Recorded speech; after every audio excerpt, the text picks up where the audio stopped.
Bismillahirrahmanirrahim. Assalamualaikum warahmatullahi wabarakatuh. Perkenalkan, saya Novita Aracayani, NPM 10.111.8008 dari Prodi Pendidikan Dokter Fakultas Kedokteran Unisba. Di sini saya akan mempresentasikan artikel spesial saya dengan metode scoping review yang berjudul Efek Pegagan Sentral Asiatica dalam Sediaan Topikal Terhadap Pencegahan Penuaan Dini. Di sini untuk latar belakang dari penelitian saya itu karena salah satu masalah yang sering dijumpai dalam praktik oleh dokter SPKK saat ini itu adalah penuaan dini, terutama di Indonesia yang merupakan negara tropis yang dikarakteristikan dengan suhu yang tinggi dan sinar UV yang tinggi. Nah, proses penuaan ini selain dapat mempengaruhi struktur dan fungsi kulit, itu juga dapat mempengaruhi kehidupan sosial individu. Dan produk alami itu telah terbukti menjadi pilihan yang terbaik untuk mencegah penuaan dini karena pertimbangan dari kesadaran lingkungan, keamanan dari bahan kimia sintesis, dan juga kesehatan. Dan penelitian terdahulu juga telah menunjukkan bahwa kandungan pegagan itu mampu merangsang sintesis kolagen dalam kultur fibroblas kulit, dan juga telah banyak penelitian mengenai manfaat herba pegagan yang telah dipublikasi, namun data penelitian terkait efektivitas pegagan terhadap penuaan kulit itu masih sangat terbatas, sehingga saya mengambil penelitian ini.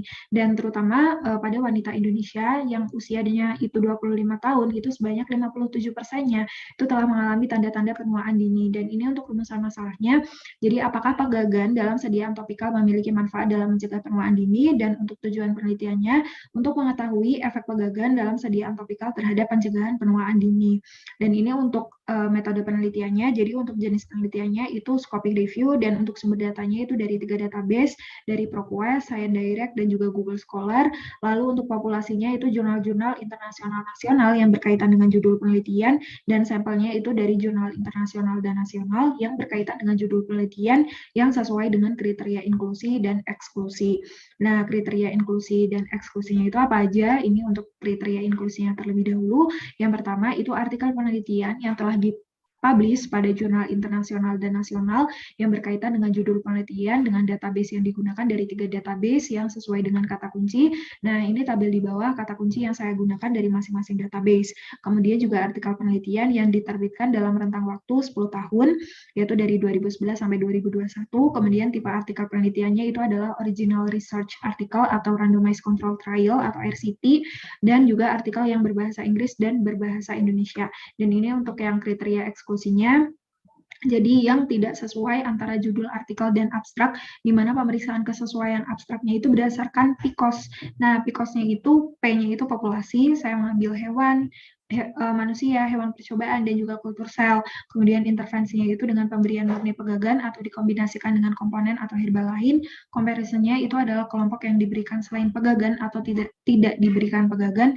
Outcome-nya itu efek penggunaan pegagan dalam anti-aging, dan studinya itu RCT. Kemudian juga artikel yang full text tapi tidak bisa diakses, kemudian hasil penelitian yang berasal dari tesis, disertasi, web, laporan penelitian, kemudian juga ongoing studies yang belum dipublikasi, dan artikel yang duplikasi pada database lainnya. Nah, ini untuk diagram Prisma atau prosedur penyusunannya. Yang pertama itu adalah dengan pencarian data terlebih dahulu dari 3 database yang sesuai kata kunci tadi, didapatkan total jurnalnya itu sebanyak 4.173. Kemudian dari jurnal tersebut dilakukan screening data berdasarkan kriteria inklusi dan eksklusi yang tadi kriterianya sudah disebutkan, itu ditemukan sebanyak 4 artikel.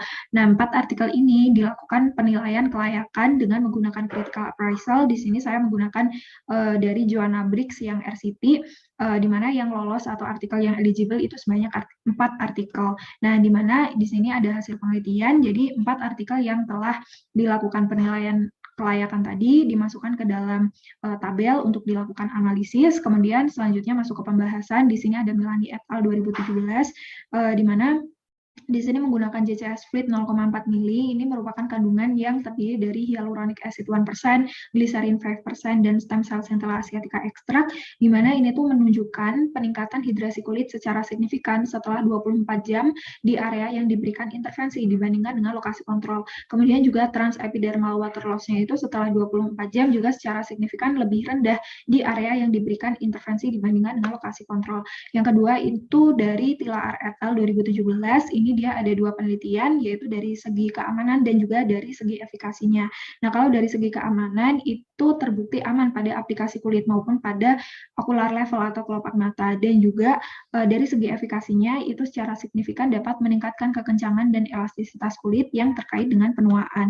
Dan yang ketiga itu dari Yulianti et al. 2015, ini menggunakan ekstrak etanol Centella asiatica dalam nanopartikel kitosan. Ini dapat meningkatkan ekspresi aquaporin 3 setelah pajanan selama 24 jam, walaupun tidak setinggi asam retinoat sebagai kelompok kontrolnya. Tapi walaupun tidak setinggi asam retinoat, ekstrak etanol Centella asiatica dalam nanopartikel kitosan ini dapat berpotensi menjadi pelembab herbal inovatif karena tidak menyebabkan kekeringan kulit seperti efek samping dari asam retinoat akibat overexpression dari aquaporin 3. Dan yang terakhir ini dari Maramalgi et al. 2014, hasil penelitian ini memenuhi syarat ekstrak murni Centella asiatica sebagai bahan anti penuaan dan juga mengatasi kerusakan kulit yang disebabkan oleh peradangan. Kesimpulannya, jadi pemberian pegagan dalam sediaan topikal baik pengelolaannya dengan hyaluronic acid, gliserin, nanopartikel kitosan atau ekstrak Camellia sinensis dan Glycine Max itu memiliki peran dalam mencegah penuaan.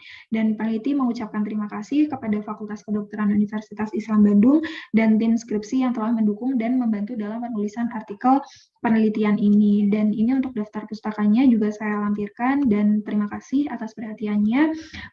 Mohon maaf apabila banyak kekurangannya. Wabillahi taufiq wal hidayah. Wassalamualaikum warahmatullahi wabarakatuh.